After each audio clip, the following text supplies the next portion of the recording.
Anong major activity mo ng 1 a.m. ng madaling umaga, guys? Ito ang aking activity, guys. 1 a.m. Bakit kami sa isang major na bundok? Sabi na si weekend magpahinga. Ayan, hindi kami nagpahinga. Kasi ang habol ko, guys, exercise. At talagang makatapos ng isang major climb. At payayan, naghanda kami 1 a.m. Talagang umalis na kami sa aming Camp 1 patungo doon sa summit.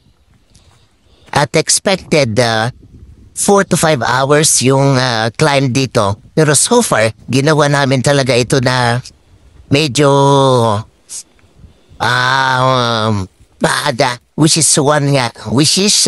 sakto lang sa pagbubuhang liwayway. So yun.